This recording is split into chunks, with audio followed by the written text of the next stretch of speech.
Check constant. और user defined तो क्या कहते हैं, वो तो एक्चुअल में कहते हैं कि कोड कोड अपने हिसाब से बना लो, पर आगे जो चौथा कांस्टेंट है वो है डिफॉल्ट कांस्टेंट। डिफॉल्ट, हाँ, और जो पांचवा कांस्टेंट है उसका नाम है यूनिक की कांस्टेंट। यूनिक की कांस्टेंट यूजर डिफाइंड का अपने हिसाब से बना लो। यूजर डिफाइन तो वो कोई भी बना सकते हैं।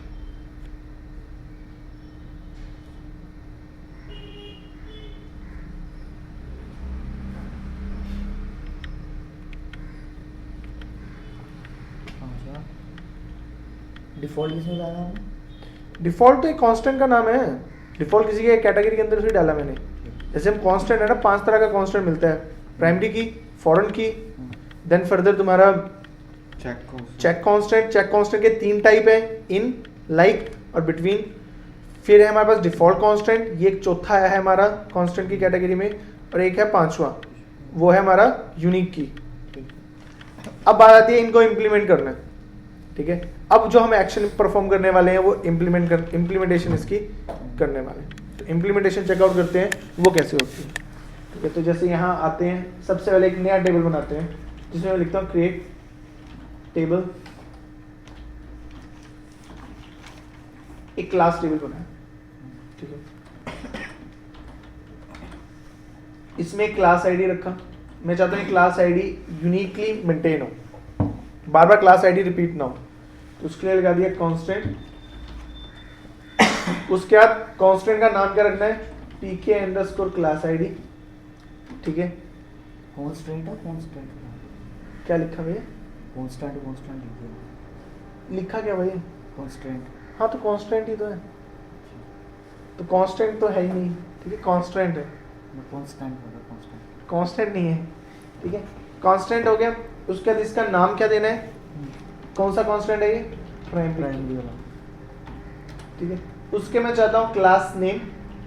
अब मैं चाहता हूँ क्लास नेम नाम, अब ऐसा ना हो कि किसने एक बार BA डाल दिया तो वो बार बार BA रिपीट करता रहे, तो वो भी कहे थे एक ही बार आए। तो यहाँ पे मैं कौन सा कांस्टेंट लगा सकता हूँ, यूनिक की। तो वो कैसे लगेगा, varchar 100 कांस्टेंट, कौन सा कांस्टेंट, यूनिक क्लास नेम, और यहाँ रख दिया यूनिक, ये मेंशन कर दिया। तो इससे क्या कहते हैं, आपका ये टेबल बन जाएगा, ठीक है। अब इस टेबल के अंदर ना 2 कांस्टेंट लगे। पहला कांस्टेंट लगाया क्लास आईडी के ऊपर जो कि प्राइमरी की है, और दूसरा कांस्टेंट लगाया मैंने यूनिक का जो किस पे लगा है, क्लास नेम के ऊपर। अब यहाँ पर ना ये इंश्योर क्या करेंगे, कांस्टेंट यही है, रूल्स है जो कुछ इंश्योरिटी देंगे। प्राइमरी की क्या इंश्योरिटी देती है कि जो क्लास आईडी वाला कॉलम है ना उसमें कभी नल नहीं आएगा, पहला इंश्योरेंस कि कभी भी आप नल नहीं दे सकते उसके अंदर। दूसरा, प्राइमरी की हमेशा ये भी इंश्योर करेगा कि जो वैल्यूज हैं इट शुड बी यूनिक, ये ना हो कि वो बार बार रिपीट हो। इतना क्लियर होता है, ठीक है। अब यूनिक की क्या करता है, यूनिक की भी यही करता है जो इंश्योर करता है कि डुप्लीकेट वैल्यूज ना आए। फिर बात आती है दोनों में डिफरेंस क्या है, दोनों में बस जस्ट माइन्यूट सा डिफरेंस है। वो डिफरेंस क्या है, यूनिक की जो होती है वो ये उसमें एक नल वैल्यू आ सकती है। मैंने क्या बोला था, प्राइमरी की में क्या होता है, नो नल, कोई नल वैल्यू एक्सेप्ट नहीं होती। दूसरा यूनिक वैल्यूज होती है। यूनिक में सिर्फ यही डिफरेंस है कि उसमें यूनिक वैल्यूज एंटर होंगी और नल सिर्फ एक बार आ सकता है। क्लियर है ये, प्राइमरी और यूनिक के अंदर लिख लो, ये काम आएगा आपको।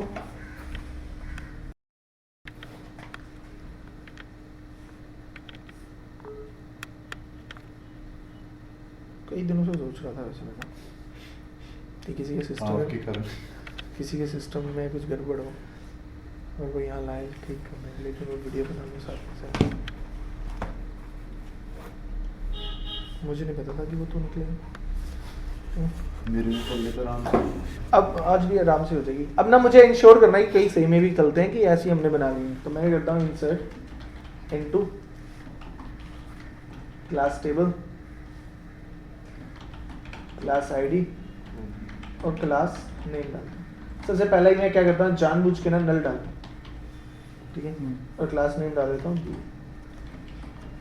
एंड चला रन करता हूँ। क्या एरर आ रही है, पढ़ो।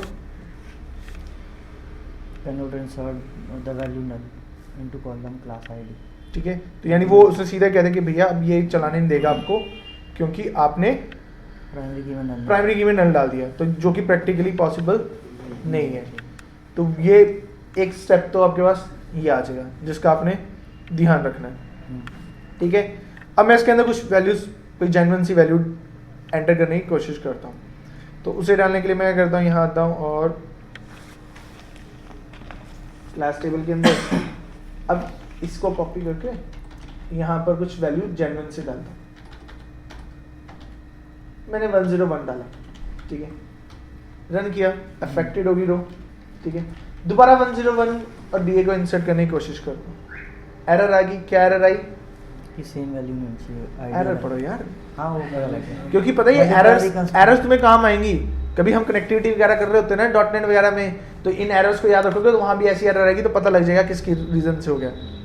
क्योंकि वो इतना सीधा नहीं बोलता जितना हम बोलते हैं कि इसमें डुप्लीकेट नहीं आ सकते, पूरा घुमा फिरा के बोलता है। जैसे बोलेगा पहले मैसेज नंबर ये आया है, लेवल नंबर ये आया है, वायलेशन हुई है प्राइमरी की, मतलब थोड़े भारी भरकम शब्द यूज करता है वो।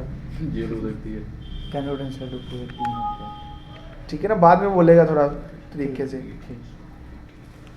ठीक है, अब मैं क्या करता हूँ, इसकी वैल्यू चेंज कर देता हूँ, 1002 कर देता हूँ। ठीक है, अब देखना क्या आता है। रन क्यों होगा, पढ़ो तो सही। अब क्या है, बी ए रिपीट हो गया, बी ए रिपीट किया ना मैंने, तो इसलिए क्या कहते हैं, बी ए पे क्लास नेम पे लगा नहीं वह यूनिक की कांस्टेंट। और यूनिक की क्या इंश्योर करता है कि जो इसके अंदर नाम है वो यूनिक आना चाहिए। ठीक है, अब उसके बाद हमने क्या करना है, चलो ये तो इंश्योरिटी होगी कि इसमें जो जो मैंने कांस्टेंट लगाए हैं वो सही ढंग से काम कर रहे हैं।